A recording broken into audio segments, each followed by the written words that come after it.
Good morning, guys. Welcome to MRS Indore. We are reading your textbook Beehive. It's chapter 8 and chapter S poem.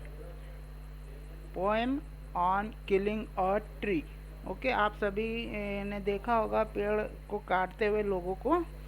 तो यह हमारी जो poem है उसी पर है आधारित। तो हम जो है ऑन किलिंग अ ट्री, तो जैसे कि हमको पोइट जो बता रहे हैं वो कह रहे हैं कि you must have observe people cutting down trees, है ना। आपने देखा ही होगा लोगों को पेड़ को काटते हुए, पेड़ों को। But can they kill a tree, पूछ रहे हैं क्या वे दे क्या वे मार सकते हैं पेड़ को। तो क्यों क्वेश्चन किया, देखिए हम जो पोएम है उसमें इसको समझेंगे भी।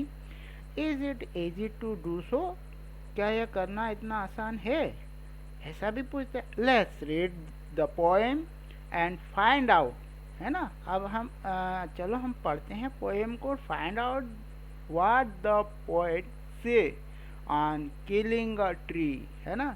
जो पेड़ को मारने पर जो हमारे पोएट है वो क्या कहते हैं। तो देखिए यहाँ पर उन्होंने बहुत अच्छी तरीके से समझाया है कि हम पेड़ को, देखिए आपने भी देखा होगा पेड़ को काटते हुए लोगों को। तो क्या पेड़ को काटने कुल्हाड़ी मारने से या उसको जो होती है उसकी ब्रांच या उसका जो होता है पेड़, उसको काटने से हम काटने की बात कर रहे हैं, तो क्या वो मर जाता है। तो उसको समझा रहे पोइट, बता रहे हैं कि ये इतना आसान भी नहीं है। देखिए कैसे नहीं है। It take much time to kill a tree, not a simple jab of the knife will do it. It has grown, slowly consuming the earth, rising out of it, feeding upon its crust, absorbing years of sunlight, air, water, spotting leaves। देखिए कितनी अच्छी बात है कि ये इतना आसान भी नहीं है। तो ये पॉइंट हमसे कहते हैं कि एक वृक्ष को मारने, है ना, एक वृक्ष को मारने में काफ़ी समय लगता है। फर्स्ट लाइन में हमसे कहा नॉट अ सिंपल जेब, जेब ये होता है जो कुल्हाड़ी मारते हैं या नाइफ होता है ना उसको, जैसे कि चाकू का चुभाना क्या होता है। देखिए यहाँ ये चाकू का जेब मतलब चुभाना, कोई सी चीज़ हो धारदार होगी तो जेब मीन्स चुभाना।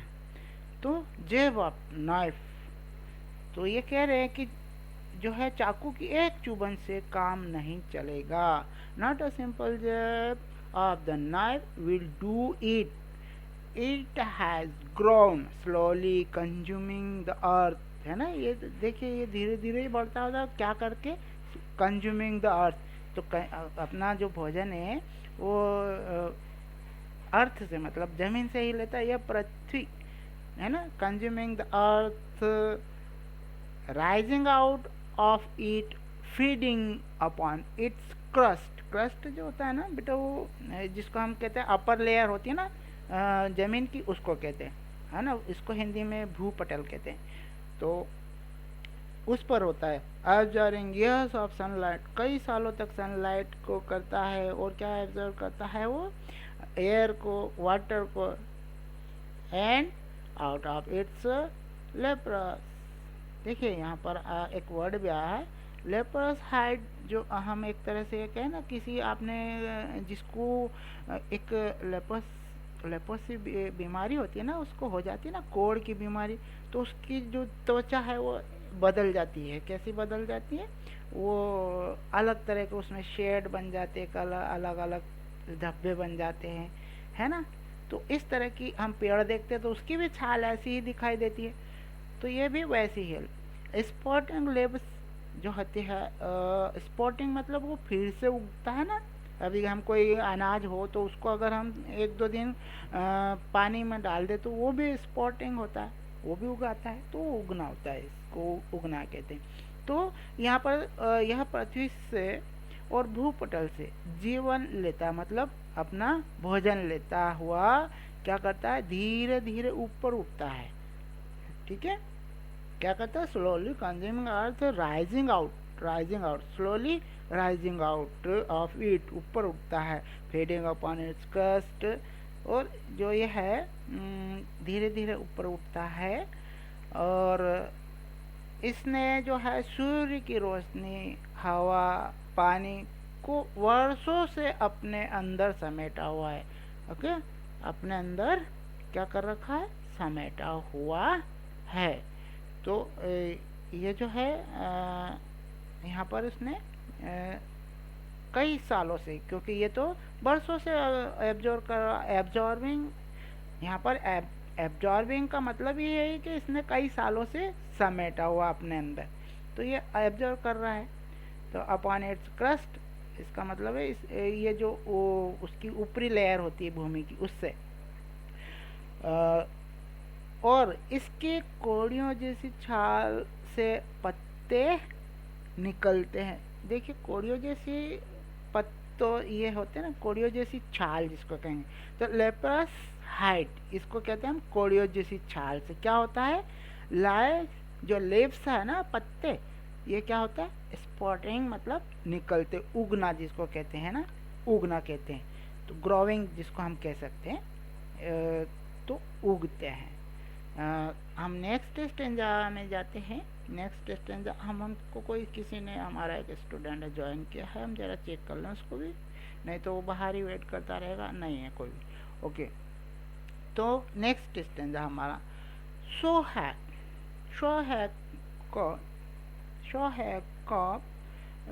चॉप करते हैं ना हम, इस तरह काटना जिसको कहते हैं, but this alone want do it, ऐसा ये पूछ रहे।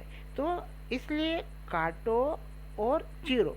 काटो मतलब हम चॉप होता है ना, हमारे घर में भी हमारा चॉप बोर्ड होता है, तो उसको काटना, चॉप मतलब काटना, हैक मतलब चीरो यहाँ पर। सो हैक, चीरो एंड चॉप, इसको काटो, but this alone want do it, इसका मतलब परंतु यह अकेले इससे काम नहीं चलेगा।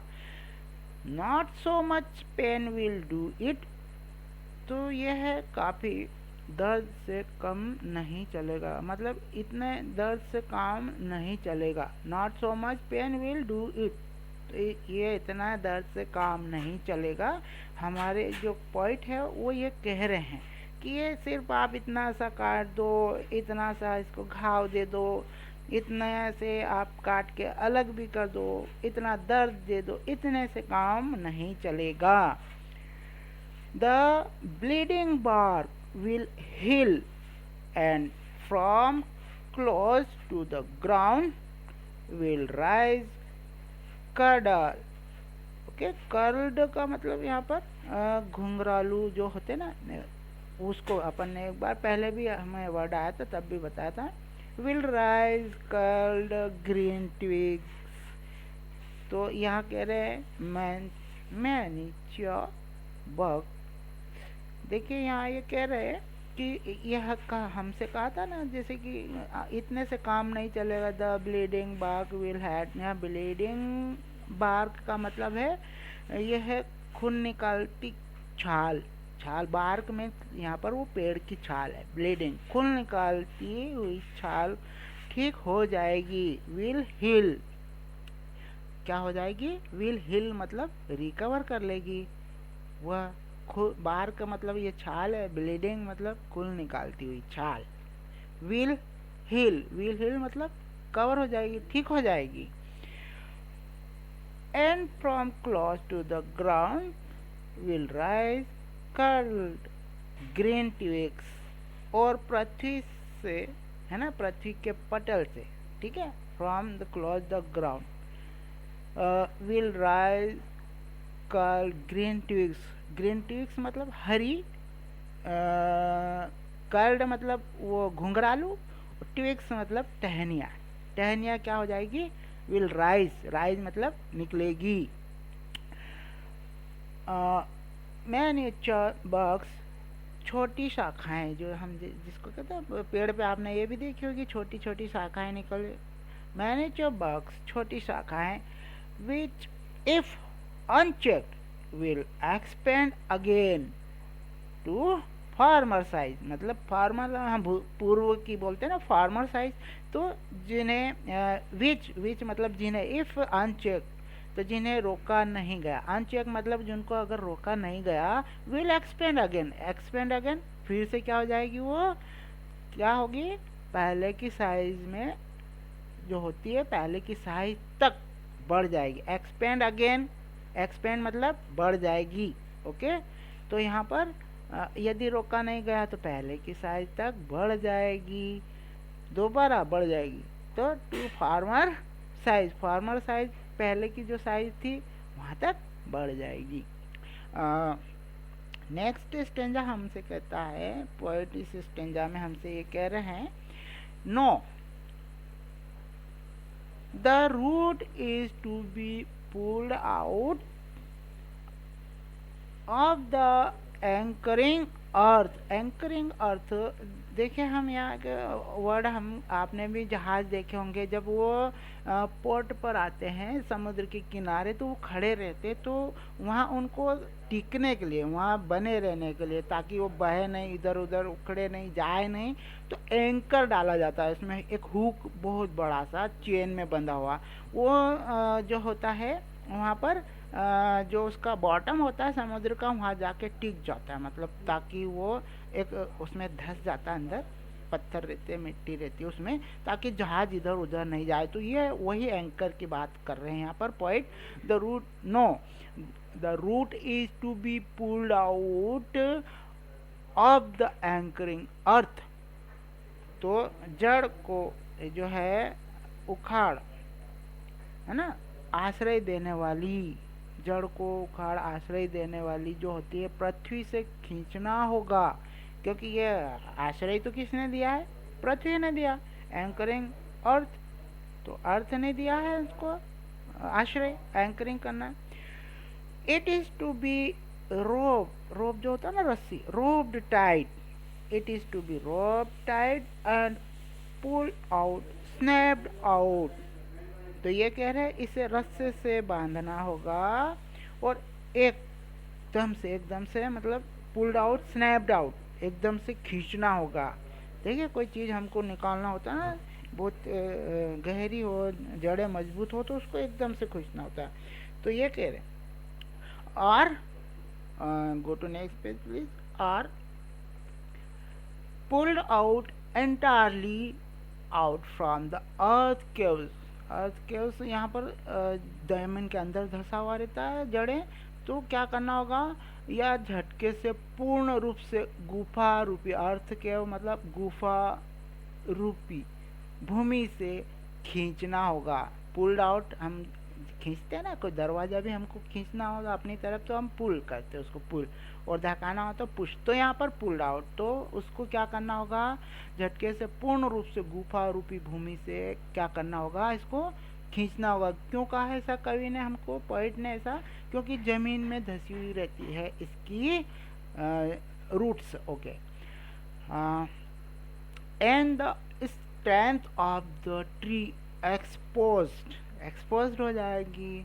सो the source white and wet. देखिए यहाँ पर ये बात कर रहे हैं हमसे पोइट, आपने कभी पेड़ को काटा हो, जब ताज़ा ताज़ा पेड़ कटा हुआ होता है ना, तो उसमें से तरल पदार्थ निकलता है, तो वो आप देख रहे, तो इसी की पोइट ने हमसे बात की यहाँ पर। तो and the strength of the trees exposed, और वृक्ष की जो ताकत होता है ना, स्ट्रेंथ जिसको हम कहते हैं स्ट्रेंथ, ये है स्ट्रेंथ, क्या हो जाएगी, ये ताकत ऑफ द ट्री एक्सपोज, क्या हो जाएगी, वो दिखाई देती है, दिख जाती है, एक्सपोज हो जाती है।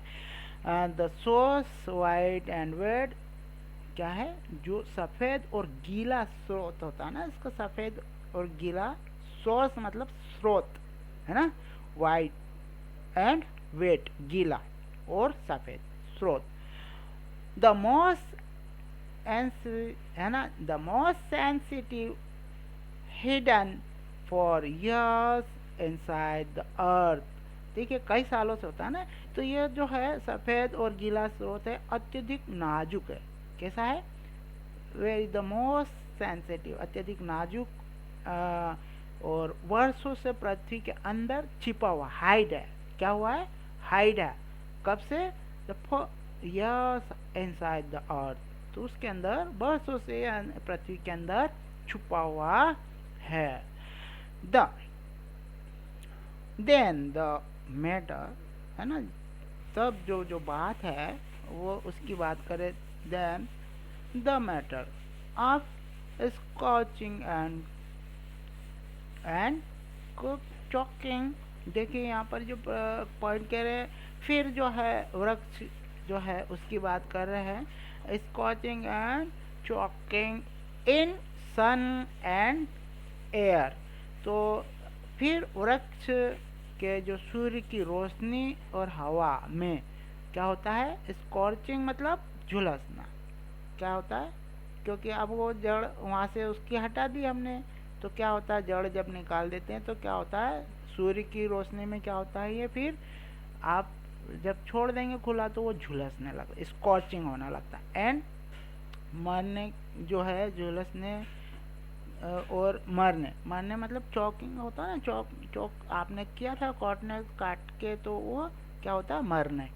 मरने की बात होती है, तब मरने की बात है इसमें। फिर ये कहते हैं browning, burning, hardening, twisting, weathering, and then it is done. देखिए इस तब जाकर ऐसा कह रहे हमारे पोएट इसमें कि ब्राउनिंग मतलब भूरा होना, है ना, और हार्डनिंग मतलब हार्ड, सख्त हो जाता है ना सूखने के बाद, तो ये फिर सख्त होना। ट्विस्टिंग मुड़ जाना, मुड़ता है फिर आप कोई भी पेड़ को काट देते थे। वेदरिंग मुरझाना, वेदरिंग मतलब मुरझा जाना, ये हम हाईलाइट कर रहे हैं इसको। वेदरिंग मतलब मुरझा जाना। And then it is done, और फिर यह मर जाता है। तो इस तरह से मतलब पोइट ने समझाया कि हम जब पेड़ होता है बरसों तक, तो वो हवा, पानी और जो किससे लेता है? वो ज़मीन से लेता रहता हो, तो इतना आसान नहीं है। पोइट का ये कहना है कि ट्री भी क्या है? ए लिविंग थिंग की तरह है। इसमें भी हमको जैसा काटने पर खून निकलता है, वैसा इसमें भी जो बात की थी ना उन्होंने, वाइट वेट, है ना, वाइट और वेट, सफ़ेद, इस तरह से जो निकलता है वो जैसे इंसान को अगर कट लग जाए तो खून निकलता है, वैसे ही इसमें भी कटने पर वाइट और वेट, एक गीला पदार्थ होता है, वो निकलता है। तो कवि हमसे ये कहना चाहते हैं कि ये भी एक जीवित प्राणी की तरह ही है।